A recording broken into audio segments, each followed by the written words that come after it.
আসসালামু আলাইকুম। বাংলাদেশের জাতীয়তাবাদী দল বিএনপি তাদের যে ভুল বিগত কয়েকদিন যাবৎ করছিলেন সেই ভুল শুধরে তারা ইতিবাচক একটি রাজনীতির দিকেই যাচ্ছেন। কেন আমি বলছি যে তারা ইতিবাচক একটি রাজনীতির দিকেই যাচ্ছেন, সেইটার প্রধানত কারণ হচ্ছে বিএনপির দুজন নেতা নজরুল ইসলাম খান এবং সালাউদ্দিন আহমেদ, দুজনই স্থায়ী কমিটির অন্যতম সদস্য। তারা দুটি বক্তব্য দিয়েছেন। এই দুটি বক্তব্যের মধ্য দিয়ে আমার মনে হয় যে তারা যেই জায়গায় ছিলেন সেই জায়গা থেকে তাদের রাজনীতির কিছুটা মেরুকরণ হয়ে একটু অন্যদিকে শিফট হচ্ছে।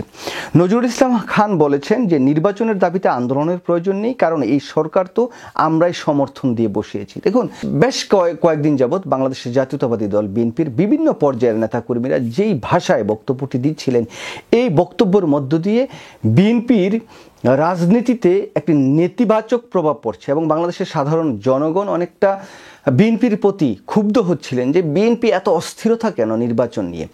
এক নেতা বলছেন যে নির্বাচন আদায় কিভাবে করতে হয় সেটা আমরা জানি, আরেকজন বলছেন যে নির্বাচনের দাবিতে আমরা রাজপথে নামব, অন্যজন বলছে যে আমরা সন্তুষ্ট না, আবার কেউ কেউ বলছেন যে ডক্টর মোহাম্মদ ইউনূস অনির্বাচিত সরকার, তাকে ক্ষমতাচ্যুত করার সব ব্যবস্থা আমরা জানি।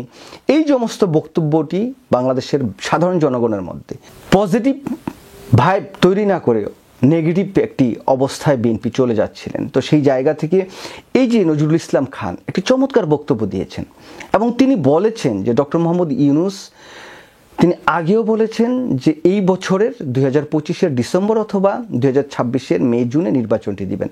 তো সেই জায়গায় ডক্টর মোহাম্মদ ইউনূসের কোনো শিফট হয়নি, তিনি ঠিক যেই জায়গায় ছিলেন সেই জায়গায় আছেন এবং বিএনপির সাথে বৈঠকের পর ডক্টর মোহাম্মদ ইউনূস এই একই কথা কিন্তু বলেছেন। তো সেই জায়গা থেকে বিএনপি এখন বুঝতে পারছেন যে না, নির্বাচন নিয়ে যদি আমরা চিল্লাহাল্লা করি জনগণের মাঝে একটি ভুল ধারণা যাচ্ছে এবং জনগণ বিএনপির প্রতি আরও ক্ষুব্ধ হচ্ছে। বিএনপির প্রতি মানুষের যে সমর্থন সেটা মানুষ অন্য জায়গায় শিফট করে নিয়ে যাচ্ছে। এখন তারা আবার নতুনভাবে রাজনীতি, নতুনভাবে তাদের যে বক্তব্য সেটা আসছেন। দেখুন, এই যে সালাউদ্দিন আহমেদ বেশ কড়া বক্তব্য দিচ্ছিলেন বেশ কয়েকদিন যাবত, হঠাৎ করে তিনি আবার তার বক্তব্য পরিবর্তন আনছেন। তিনি বলছেন যে সিরিয়াসলি সংস্কার কার্যক্রমের সঙ্গে সহযোগিতায় আছি। মানে এই যে সংস্কারগুলো বিএনপি সমর্থন করছেন এবং সংস্কারগুলো যাতে হয় সেই জায়গায় বিএনপি সিরিয়াসলি অবস্থানে আছেন, এটাও বিএনপির রাজনীতির জন্য পজিটিভ। কারণ মানুষ মনে করতে শুরু করেছিলেন বিএনপি একদিকে নির্বাচন চায় দ্রুত ক্ষমতায় যাওয়ার জন্য, আর অন্যদিকে বিএনপি এই যে সংস্কারগুলো হোক সেই সংস্কারগুলো চায় না। বিএনপি শুধু নির্বাচন করে ক্ষমতায় যেতে চায়। এখন বিএনপির এই দুজনের বক্তব্যকে একসাথে মিলালে জনগণের মাঝে আবার কিন্তু একটি পজিটিভ বার্তা যাবে যে না, বিএনপি তো আসলে শুধু নির্বাচনে করে ক্ষমতায় যাওয়ার জন্য বরঞ্চ নির্বাচন করে একটি গণতান্ত্রিক পথের যাত্রায় যেতে চায় বিএনপি, সেটার জন্যই বিএনপি নির্বাচনটি চায়। এখন যেহেতু ডক্টর মোহাম্মদ ইউনূস তিনি একটি নির্বাচনের মোটামুটি একটি রোডম্যাপই বলা যায়, যেহেতু এই বছরের ডিসেম্বর বা মে জুনের মধ্যে নির্বাচনটি তিনি দিতে চাচ্ছেন, সুতরাং তার প্রতি আশ্বস্ত হয়েছেন, তার প্রতি তারা বিশ্বাস স্থাপন করেছেন। সেই জন্যই নজরুল ইসলাম খান বলেছেন যে এই সরকারকে তারাই বসিয়েছেন। সুতরাং এখন যদি তারা রাজপথে যায়, তারা যদি কোনো আন্দোলন করে, এটা খারাপ দেখা যায় এবং সেটা জনগণের মেনে নেবে না ভালোভাবে। তো সেই জায়গা থেকে তারাও শিফট হয়েছে, তারাও ডক্টর মোহাম্মদ ইউনূসের অবস্থানে আছেন। আর অন্যদিকে যে সংস্কারগুলো, দেখুন এই যে জুলাই আগস্ট বিপ্লবটি হয়েছিল, এটা শুধুমাত্র একটি দলকে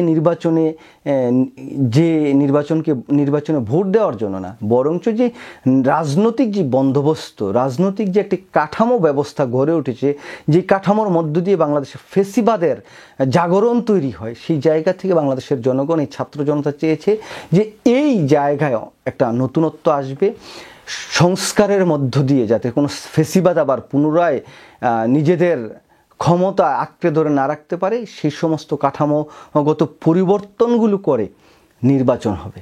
তো এই দুটি জায়গায় তারা ইতিবাচক একটি বক্তব্য দিয়েছেন, ইতিবাচক মন মানসিকতার পরিচয় দিয়েছেন। হঠাৎ করেই তাদের এই পরিবর্তনটা আমার কাছে অন্তত পক্ষে মনে হচ্ছে যে তারা তাদের যে রাজনীতির যে একটি ভুল পথে তারা পরিচালিত হচ্ছিলেন, সেই ভুলটা শুধরিয়ে ইতিবাচক রাজনীতির দিকেই তারা যাচ্ছেন। দেখুন, এই যে বিএনপিকে ভুল পথে নেওয়ার জন্য বেশ কয়েকজন কিন্তু লোকজন আছে। আপনারা জানেন তৃতীয় মাত্রার জিল্লুর রহমান আছেন, সাংবাদিক মাসুদ কামাল আছেন, ইটিভির সাবেক সাংবাদিক এই যে পান্না আছেন, তারপর আরও কিছু লোকজন আছেন, তারা এমন একটি ভাইব তৈরি করার চেষ্টা করছিলেন যে ডক্টর মোহাম্মদ ইউনূস তো নির্বাচন দিবে না, তারা তো 5 বছর 10 বছর রাষ্ট্র ক্ষমতা আঁকড়ে ধরে থাকার জন্য বসে আছে, সুতরাং আপনারা তাড়াতাড়ি রাজপথে নামে যান, নির্বাচন করুন।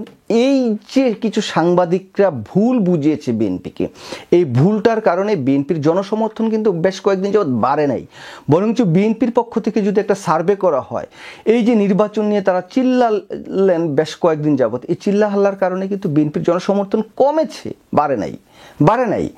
সুতরাং আমি বলবো যে বিএনপিকে এই সমস্ত যে সাংবাদিক যারা আছেন তাদের কাছ থেকে দূরে থাকতে হবে। তারা বরঞ্চ বিএনপিকে উল্টাপাল্টা বুঝিয়ে সুজিয়ে এই মানুষকে খেপিয়ে তোলার চেষ্টা করেছেন বিএনপির বিপক্ষে। মানে তারা যা বলেছেন বিএনপির সেটাতে সায় দিয়ে উল্টাপাল্টা কথাবার্তা বলে বিএনপির সাথে জনগণের একটা মুখোমুখি অবস্থানে দাঁড় করিয়ে দেওয়ার একটি প্রক্রিয়া শুরু হয়েছে। এটা আসলে আমি প্রধানত বলি কি, এগুলো হচ্ছে কি ওই সাবেক ফেসিবাদের দোসর। কারণ তারা চায় যে আমরা ধ্বংস হয়েছি, বিএনপিও ধ্বংস হয়ে যাক। বিএনপি ধ্বংস হলে লাভটা কাদের? ওই তাদেরই।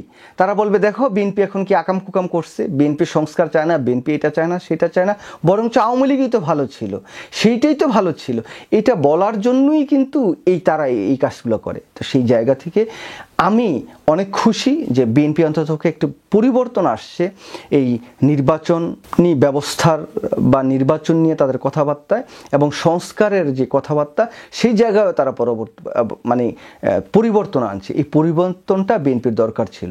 যেভাবে বিএনপির জনসমর্থন কমছে, আবার আমি মনে করি যে তারা যদি এই পজিটিভভাবে কথাবার্তা বলে যে ডক্টর মোহাম্মদ ইউনূস যে কয়দিন ক্ষমতায় থাকুক, তিনি থেকে সংস্কারগুলো করে একটি অবাধ সুষ্ঠু নিরপেক্ষ নির্বাচন দিক, তাহলে তাদের জনসমর্থন বা তাদের প্রতি মানুষের বিশ্বাস আস্থা সেটা কিন্তু বাড়বে। কারণ আপনারা জানেন যে বিগত 16 বছর শেখ হাসিনা যেভাবে প্রত্যেকটি প্রতিষ্ঠান ধ্বংস করে দিয়েছে, যেভাবে তাদের দোসরদের সব জায়গায় বসিয়ে রেখেছি, সেই জায়গায় যদি এই সমস্ত পরিবর্তন না আনে, কাঠামোগত পরিবর্তন না হয়, তাহলে একটি অবাধ সুষ্ঠু নিরপেক্ষ নির্বাচন বাংলাদেশে এখনও সম্ভব না। তো সেই জায়গায় বিএনপিকে এগুলো বুঝে শুনে একদম সুস্থ মস্তিষ্কে রাজনীতিটা করতে হবে।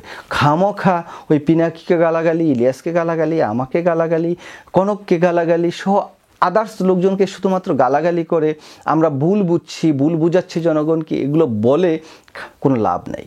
আমরা চাই না যে বিএনপি ধ্বংস হয়ে যাক এবং বিএনপির ক্ষতি হোক, এরকম কিছু চাই না। সেই জন্যই বিএনপির বিরুদ্ধে বা বিএনপির যে নেতারা যে সমস্ত আবল তাবল কথাবার্তা বলেন, সেইটার বিপক্ষে দাঁড়িয়ে একটি ইতিবাচক জায়গায় যাতে বিএনপি যায়, সেই জন্যই ভিডিওগুলো তৈরি করি, সমালোচনা করে বিএনপির। এটা বিএনপির ক্ষতির জন্য নয়, বরঞ্চ বিএনপির লাভের জন্য। তো যাই হোক, সুপ্রিয় দর্শক শ্রোতা, বিএনপি যদি তাদের এই রাজনৈতিক যে শিপমেন্ট সেটা যদি হয়ে থাকে, তারা যদি এই পথেই থাকেন, তাহলে আশা করি আপনারাও বিএনপিকে যেভাবে ভুল বুঝতে শুরু করেছেন, সেই জায়গা থেকে বিএনপিকে অন্তত ইতিবাচক দৃষ্টিভঙ্গি দিয়ে দেখবেন। সবাই ভালো থাকবেন। আল্লাহ হাফেজ। আসসালামু আলাইকুম।